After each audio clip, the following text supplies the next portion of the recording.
ಚೌಷಷ್ಟಿ ವಿದ್ಯೆಗಳು. ಹೌದಪ್ಪ. ನಿನ್ಗೆ ಹೇಳಿ ಕೊಟ್ಟ ನೆನಪಿಲ್ವಾ ನಿನಗೆ? ಅಯ್ಯೋ, ಗುರುಗಳು ಎಷ್ಟು ಹೇಳಿದ್ದಾರೆ. ಅವರೆಷ್ಟೇ ಹೇಳಿ, ನೀನೆಷ್ಟು ಕೇಳಿದ್ದಿ? ಅಲ್ಲ, ಗುರುಗಳು ಹೇಳಿದ್ದಾರೆ ಕೇಳ್ಕೊ ಅಂದ್ರು. ಕೇಳಿದೆ. ನೀನು ಹೇಳು, ಎಷ್ಟು ವೇದ ಎಷ್ಟು ಶಾಸ್ತ್ರ ಹೇಳೋಣ. 14 ವೇದ. ತಡಿಯ 14 4 ಹತ್ತೆ ಸೇರಿಸಿದ್ದು 10 ಹಿಂದೆ ಬಂತೆ. ಅದು ನಾವು ಯಾವ ಹಿಂದೆ ಹೋಗಿ ಅಂದ್ರೆ ನಾವು ದೊಡ್ಡ ಲೆಕ್ಕ ತೆರೆದಾರಲ್ಲ, ಸಣ್ಣದೆಲ್ಲ ಗೊತ್ತೇ ಆಗುದಿಲ್ಲ. 4 ವೇದ, 7 ಪುರ, 8 ಶಾಸ್ತ್ರ, 6 ಶಾಸ್ತ್ರ, 18 ಪುರಾಣ, ಒಟ್ಟು 68 ವಿದ್ಯೆ, 64 ವಿದ್ಯೆ. ಚೌಷಷ್ಟಿ ವಿದ್ಯೆ. ಹೌದು. ಇದನ್ನು ಗುರುಗಳು ಹೇಳಿಕೊಟ್ಟಿಲ್ವಾ? ಹೇಳಿದ್ದಾರೆ. ಗುರುಮಠದಲ್ಲಿ ನಾವು ಇದ್ದದಾದ್ರೆ ಹೇಗೆ ಪುಸ್ತಕದ ಹುಳು ಇದ್ದಾಗ. ಹೌದಪ್ಪ.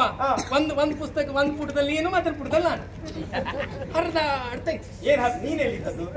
ನಾನು ಪುಸ್ತಕ ಬಿಡಿಸಿದ್ರೆ ನೀನ್ ಪುಸ್ತಕ ಮಡಿಸಿ ತಲೆ ಕೊಟ್ಟು ಮಲಗ್ತಿದ್ದಿ. ಹೇಳಿದ್ರು ಗುರು. ಏನು ಅದು ಎಲ್ಲವೂ ನಿಮ್ಮ ತಲೆಯೊಳಗೆ ದಾರಿಯಾಗಿರ್ಬೇಕು. ಪುಸ್ತಕಕ್ಕೆ ಹೋಗ್ಬೇಕು ಅಂತಂದ್ರೆ ತಲೆ ಅಂತ. ಹೌದು, ಇದೇ ಮಾಡಿದ್ದಾಯ್ತು ನೀನು. ಹಾಗಲ್ಲ, ನಾನು ಮದುವೆಯಾಗುವಂತವರ ವಿದ್ಯಾವತಿಯಾದಂತ ನನಗೆ ಸರಿಯಾಗಿರ್ಬೇಕು ಅಂತಾದ್ರೆ ಸಂಪತ್ತಿನಲ್ಲಿ ಅಧಿಕ ಆಗಿದ್ರೆ ಸಾಕಾಗ್ಲಿಕ್ಕಿಲ್ಲ. ಅವ ಬುದ್ಧಿವಂತನಾಗಿರ್ಬೇಕು. ವೇದ, ಸಾಹಿತ್ಯ, ತರ್ಕ, ಮೀಮಾಂಸೆ ಇದನ್ನೆಲ್ಲ ಅರಿತವನಾಗಿರ್ಬೇಕು. ಹೌದು.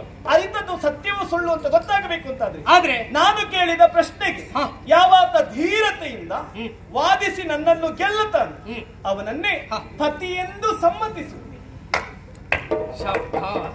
ನಿಜವಾಗಿ ನೀನು ಇಷ್ಟು ಕಾಲ ಓದಿದ್ದಕ್ಕೆ ಸಾರ್ಥಕ ಆಯ್ತು. ಏನು? ವಿದ್ಯೆ ಮೂಲಕವಾಗಿ ಜೀವನವನ್ನು ರೂಪಿಸಿಕೊಳ್ಳಬೇಕೆನ್ನುವಂತ ತೀರ್ಮಾನಕ್ಕೆ ಬಂದಂತ ನೀನು ನಿನ್ನ ಜೀವನದ ಸಂಗಾತಿಯನ್ನೂ ವಿದ್ಯಾವಂತನನ್ನೇ ವರಿಸಬೇಕೆನ್ನುವಂತ ಹಂಬಲ ಹೊತ್ತೆ ನೋಡು. ನಿಜವಾಗಿ ಮೆಚ್ಚಿಕೊಳ್ಳಲೇಬೇಕು. ಏನು? ಆದ್ರೆ ಇಲ್ಲೊಂದು ಸಮಸ್ಯೆ ಉಂಟು. ಯಾವುದು? ಅದಕ್ಕಾಗಿ ಹೇಳುವುದು, ಬಹಳ ಪ್ರಪಂಚದಲ್ಲಿ ಬುದ್ಧಿವಂತರು ಬಹಳ ಇರ್ತಾರೆ. ಎಷ್ಟೇ ಬುದ್ಧಿವಂತರಾದ್ರೂ ಲೋಕಾನುಭವದಲ್ಲಿ ಸ್ವಲ್ಪ ಹಿಂದುಳಿದಿರ್ತಾರೆ. ಯಾಕೆ? ನೀನು ಆಲೋಚನೆ ಮಾಡಿದ್ದು ಸ್ವಲ್ಪ ಕಡಿಮೆ ಆಯ್ತು ಅಂತ. ಯಾವತ್ತು ಹೇಗೆ ಕಾಲಿಡುವ ಮುನ್ನ ಕಣ್ಣಿಟ್ಟು ವ್ಯವಹರಿಸಬೇಕು, ಅದು ಬುದ್ಧಿವಂತರ ಲಕ್ಷಣ ಅಲ್ವಾ? ನೀನೊಬ್ಬಳು ಬುದ್ಧಿವಂತಿಕೆ ಆಗಿ ಬುದ್ಧಿವಂತೆ ಆಗಿ ಜೀವನದ ದಾರಿಯಲ್ಲಿ ಎಲ್ಲಿ ಅಡಬಾರದು ಅಂತ. ಅಂತದ್ದೇನಾಯ್ತು ಈಗ? ಕಾರಣ ಇಲ್ಲದೆ ಅಲ್ಲ. ಏನು? ಈ ವಿದ್ಯೆ ಎನ್ನುವುದು ಯಾರೇ ಒಬ್ಬರಿಗೆ ಸೀಮಿತವಾದದ್ದ ಅಲ್ಲಪ್ಪ. ಕುಂಟನಿಗೂ, ಕುರುಡನಿಗೂ, ಹೆಳವನಿಗೂ ಅಲ್ಲ, ಒಬ್ಬ ದರಿದ್ರನಿಗೂ